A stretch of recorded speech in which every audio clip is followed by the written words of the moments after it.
All right. Welcome to Production and Project Planning for Beginners, y'all. I'm Chris Morrison, board member. Production and Project Planning for Beginners, y'all. I'm Chris Morrison, board member.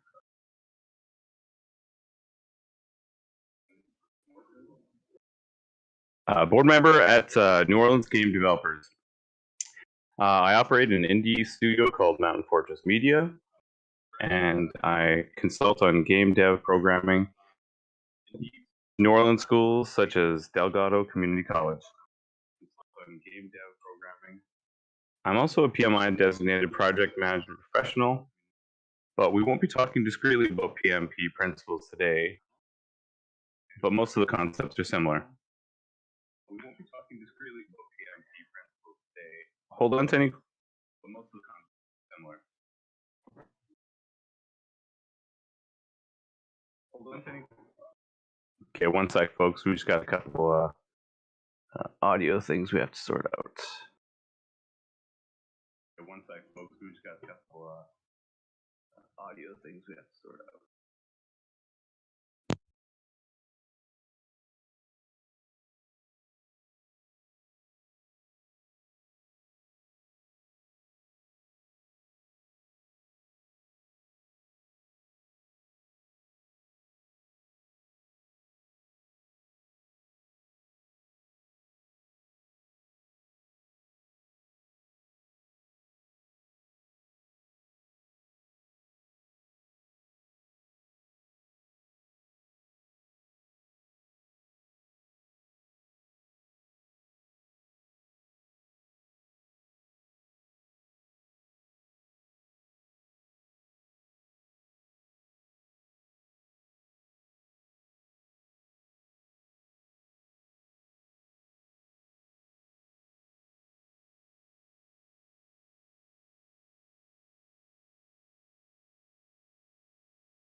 Submit them at the end via Twitch or Discord, and then I'll answer those in the Discord and the audio. So here's a few quotes about plans. As you can see, when you fail to plan, you plan to fail.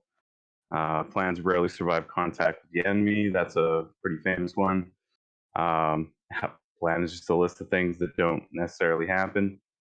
But wherever you sit on the idea of planning, things don't go always according to plan. But there's usually less discomfort along the way if you have a guide or a plan that your team can use as a communications tool to be on the same page.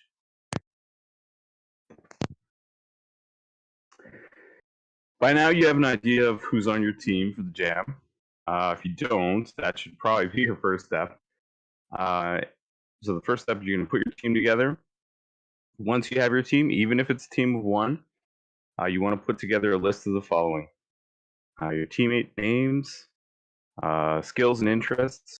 So you'll ask around your group, find someone who's more comfortable with maybe their writing style than you are. Same can be true for programming or game arts or audio, etc. Then you want to get a list of all your teammates' email addresses, telephone numbers, some way of getting a hold of them, smoke signals if you need to. Link to the chat system they're going to use and the specific channel. So whether that's on Discord, some type of online forum, discussion thread, Facebook Messenger, etc. And you're going to use that to be communicating with each other, especially if you're working online at a distance. Then, and one of the most important is a file sharing system. So whether that's Google Drive, GitHub, any type of file sharing system.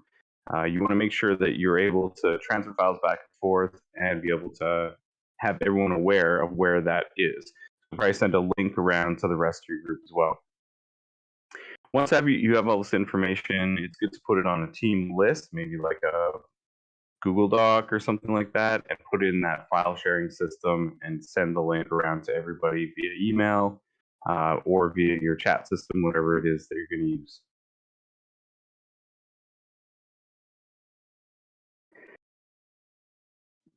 Brainstorming game ideas is one of everybody's favorite parts of the gaming process. I think I have multiple friends and uncles and sisters and aunts that all have great ideas for games.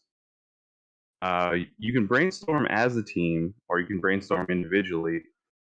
In my classes, each team member brainstorms and then they put their idea into a pitch and then they pitch that idea to the team. But you don't necessarily have to do it that way, especially if you're in a jam environment. Like I totally understand that that can go a little bit differently. But in the world of imagination, up is down, left is right. Halo can take place on Animal Crossing Island, and blue is never sus. A lot can happen in the brainstorming phase, so let your ideas run wild, have fun with it. With the limited amount of time that you have, though, you'll need to eventually come down to earth and structure your thoughts a little bit. To help, we'll go over 3 ways. These aren't the only ways, but these are 3 kind of distinct ways you can structure things a bit when you're organizing your brainstormed ideas. So for character, sometimes a game idea can develop from a cool character that you've been thinking about, something that you've seen maybe in another game that sparks an idea. Here's just an example, Sonic the Hedgehog. You could sketch out your character, you could name your character, you could pick out colors for your character, give your character a cool backstory, maybe the origin story of your character, or maybe some type of motivation, what your character's trying to do, or the hero journey of your character. And you could talk about where it is that your character lives, or what special powers that your character has. In this case, Sonic can run super fast and turn into a ball and go all over the place.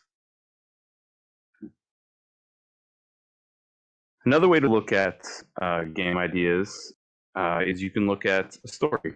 So games, just like books and movies, are stories. Sometimes a game idea can develop from the story about a character's journey, as we kind of talked about in the last section. But if we take Resident Evil as an example, and it's had many, many, many iterations of it, the story in Resident Evil, especially in the first one, is a special law enforcement task force is trapped in a mansion populated by dangerous mutated creatures, i.e., zombies, and needs to uncover the mystery of the mansion and ultimately escape alive. That's the story, the one liner. That's basically the synopsis to the log line for the story. You could look at a genre. The story genre of Resident Evil kind of created its own in survival horror. Maybe you have a mashup storyline or something like that, or genre that you're working on, and maybe that's the idea for your game. Main characters, you can write those out. You know, in the case of Resident Evil, Jill, Chris, Alice, and the list goes on and on. I don't even know how many characters they're at this point. Maybe you work out a soundtrack for your story. In the case of Resident Evil, I like to use the example of dark, ominous tones. Setting. A mansion in the Midwest, Raccoon City. Straight up, that's a setting. And then there's various story structures. You could look at like a 3-act structure, which is the most common type of story structure. Maybe like a hero's journey, like we mentioned before. And I threw in Save the Cat by Blake Snyder too. That's a book on all sorts of different story structures as well, if you're interested in doing a little bit further reading on it.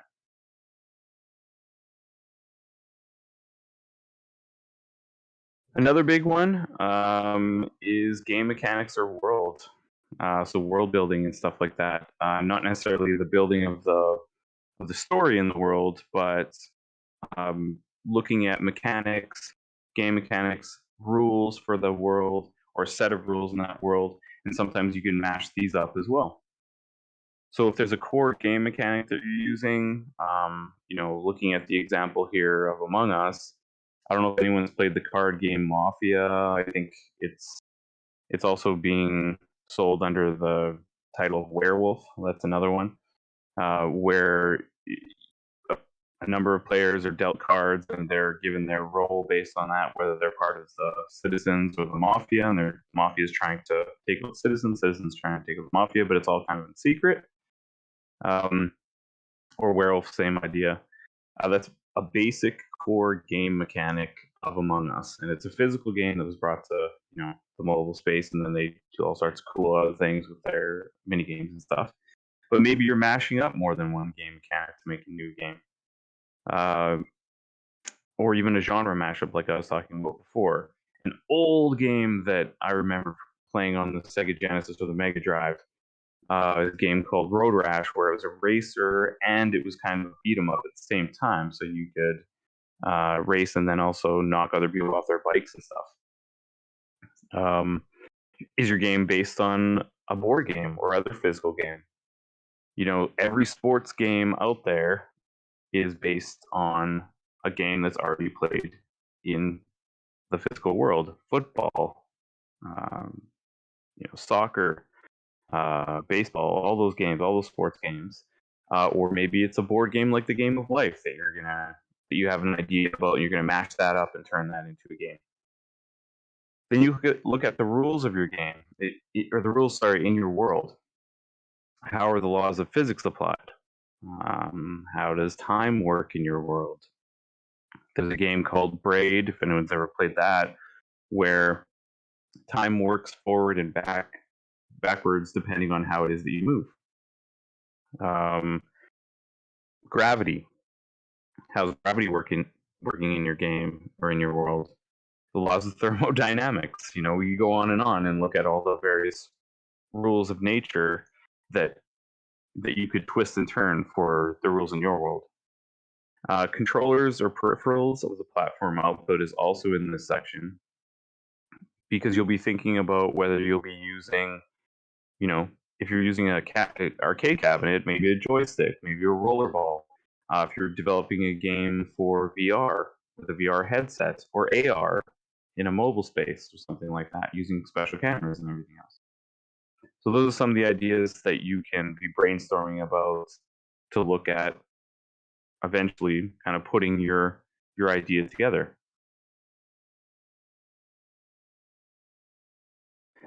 Now that you've brainstormed, you've written all these things down, maybe made sketches, you maybe picked out colors for characters, you've got rules in your world, you've got game mechanics that you'd like to kind of mash up and things like that.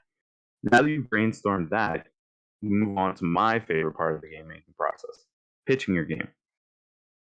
Now, generally, in my classes, each team member brainstorms and pitches an idea to the team, and then the team decides which idea they're going to go with.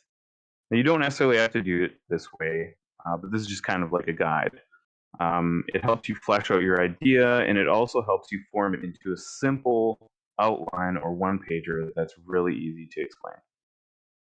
So you can you can brainstorm and choose an idea as a team, and like even before you got to this step. But either way, coming up with that outline, which usually turns into a pitch or a one-pager, they're all kind of synonymous for the same thing. You keep it concise to one page, ideally 3 paragraphs, plus any supporting material. So you'd have a one-pager, and then you could add things like sketches or additional ideas, maybe mood boards and things like that. But basically, you'd want to keep in mind how your game idea compares to other games and what you're doing similarly or differently. So in those 3 paragraphs on the one-pager, you'd have the 3 different sections. So in the first paragraph, you'd write about gameplay. And so that includes game mechanics, the rules of your world, the rules of the game, maybe a game genre, etc. And then you could look at style. So in that style, you could look at characters, the story, the look and feel, sketches, any any colors that you like to use, if you like to use a specific color palette or something like that. You might want to drill down to things like UI, user interface examples. You'd maybe add mood boards and things like that. Any bits and pieces of soundtrack or types of audio that you like or that you think would fit in your idea. Then finally, you'd look at your method or methods of development or platforms. So in this section, you'd include, there's a number of different ones. I'm just going to name a few of them real quickly. I know that you may be here to build for the arcade cabinet, but there's other options as well. And depending on the game engine that you use, you can develop for multiple platforms. So platforms such as like a web browser, itch.io has that. You could have it on a website or something like that. Whether you want it for a mobile platform, so whether you're going to put it on App Store, Google Play, etc. Downloadable executable, the old classic. So on Steam, maybe you can download it from a website, and then it would play locally on the computer. A console.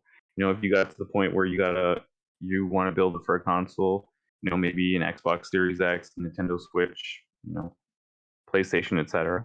And then there's also the arcade cabinet idea. So in here, you want to make sure that, again, you're talking about your controllers, any peripherals for the platform output that you're going to need. And you'd be looking at like joystick, rollerball, again, VR headsets, but the special buttons or the button configuration on the cabinet, maybe AR, things like that. In this section, you'll also indicate the game engine that you'll be using to build the game. So this is, like I said, this is going to dictate the method of deployment you're going to go with potentially. If you're using one of the larger ones, they usually have multiple platforms that they can build for. But you'll want to have that sorted out before you even get to starting to build your game. You want to know where you're deploying it and how you're deploying it and how you're building it. For the jam, I know you're probably already looking at an arcade cabinet, like I said before. But if you want to include multiple platforms, you can include that in here because beyond the jam, if you want to continue working on it, that's not a bad idea. And when you're putting together your outline, one pager or pitch, and when you're thinking about like bringing your idea to the jam and you want make this game, focus on doable and playable. And that doesn't mean you can't be experimental. Experimental games are awesome, but that doesn't mean that they're complex. Adding too many features and trying to make something that you can't necessarily get into a playable game, or at least a level or two by the end of the jam, it's okay, but really, ideally, that's what you're looking for. You're looking to have something that you can have as a playable game by the end of the jam, or at least a level or two that you can test out and stuff like that. Another thing you want to look at is making sure that your team has the skill sets or interest in learning the skill sets needed to make the game you want to make. Learning during a jam is great and is totally welcome. And we've got some other workshops that are coming up that'll be able to help you get the skills or get your toe in the water to be able to do some of these things. But the surest way to kill a project is to gold plate it or to try to do something that is too much work, too complex for the amount of time you have or for your team's skill set. So I'm not discouraging you. I'm just saying that at this point, you can look at what it is that you're trying to make and try to make something that's doable, playable. You want to make sure each member of the team has access or a copy of this one pager or pitch once you put together, and you're going to put that into your file sharing system as well.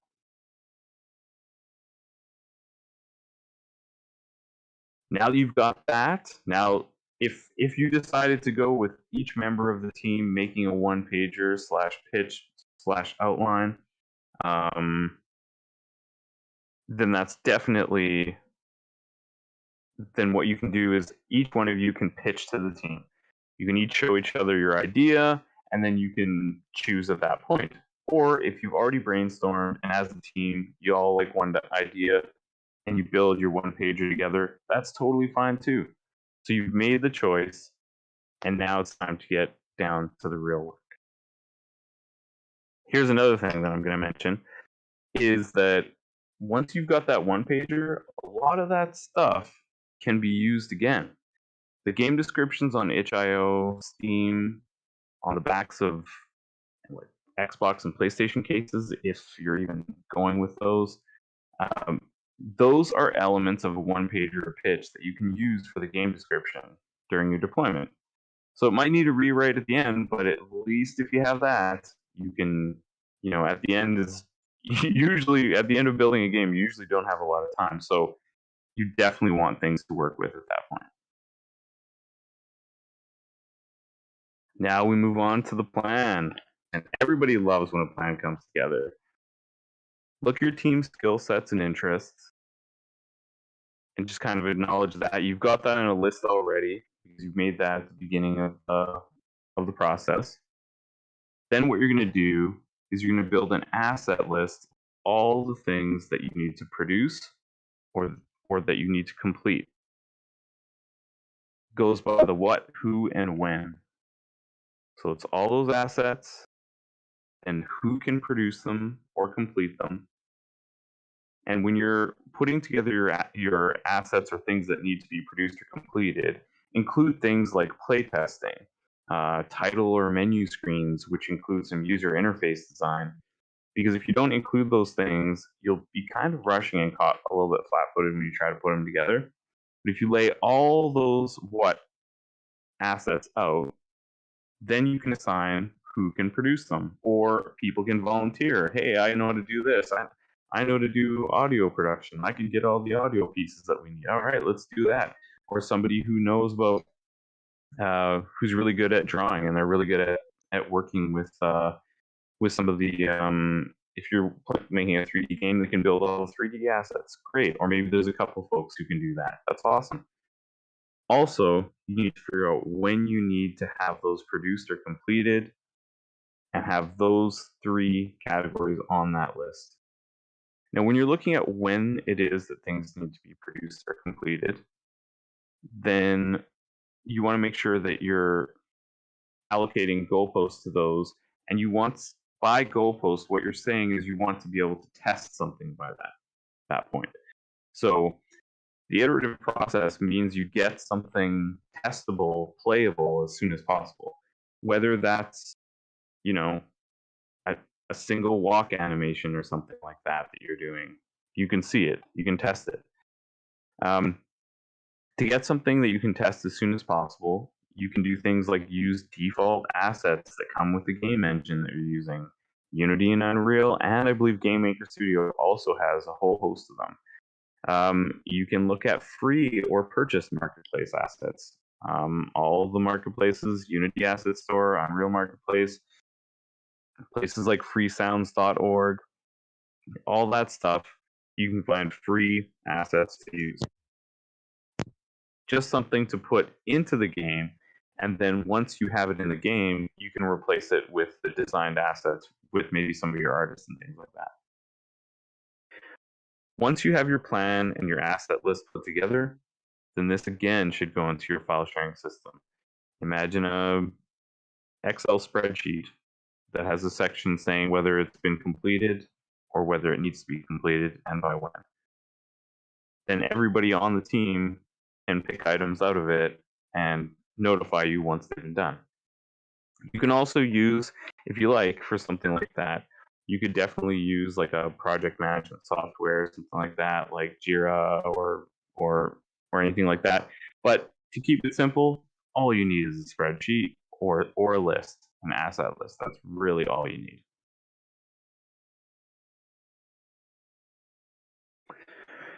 Once you got your asset list, you got your goalposts and timing, you got the assignments of who's doing what, time to get down to work and make your game. Make sure to play your game. While you're building, look for the fun in playing your game. Are you finding it fun with the amount of competition or the difficulty that it has? Are you adding chance? Maybe that's the probability or chance is something that's interesting to you. Maybe the strategy or problem solving if it's that type of game. Maybe dexterity challenges. Maybe it's a mystery game. Maybe you're adding humor in the art style or the writing, style or aesthetics. That said, enjoy the process of making your game. Making games is fun. It's fun work, but it's fun. So try to have fun while you do the work. Ask other people to play your game and get feedback.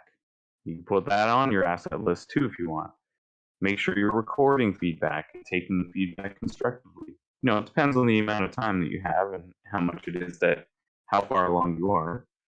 And key is don't be afraid of something in your games failing. Failing fast and making changes or updates can help you roll with the ideas you have or pivot to something new within the game idea that you're working on. And the most important things about a game jam is eating, drinking water, and sleeping. And I say ish. You want to get sleep. You want to do all these things because if you're not feeling healthy, it's hard to keep the work going and keep the ideas flowing.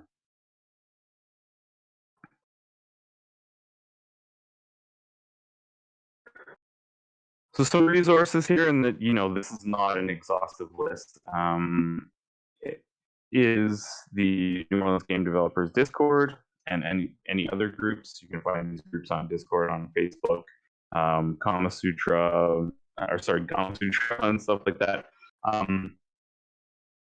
Game engines and asset marketplaces, like I mentioned before, Unity, Unreal, GameMaker, Twine. There's all sorts of other ones out there. Freesound.org, and then free digital media programs. Unity and Unreal themselves are free for if you're not at the professional level, but you might need some other digital media programs, something to do some of your designing in, as far as your art assets and things like that. Blender is a really, really good one. It can do all sorts of things. I think you can even do video editing the last time I checked. Audacity is a good one for audio. If you need to cut some audio clips together and things like that, and it's totally free. So those are some of the resources and questions. A ton more can come from Discord and other groups and things like that. And feel free to drop questions in places like our New Orleans Game Developers Discord, to ask questions, in other places. But we're always happy to help, and we're always happy to answer questions if we know how to do some of these things. So I'm gonna just check the Sea Cave Jam Discord channel, see if there are any questions there. I'm also going to check our Twitch. So if you have any questions, you can just pop them in there, and I'll totally be open to answering them.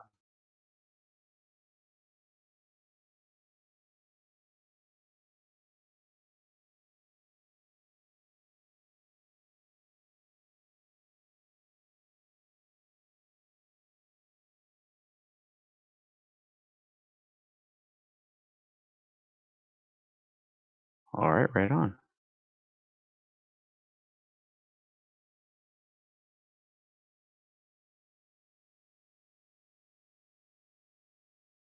Word.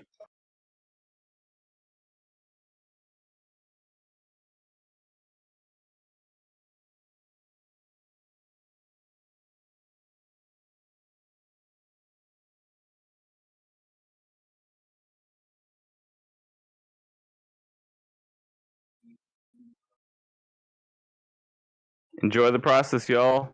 I'm looking forward to seeing and playing games that come out of this jam and any of the other jams that NOGD puts together.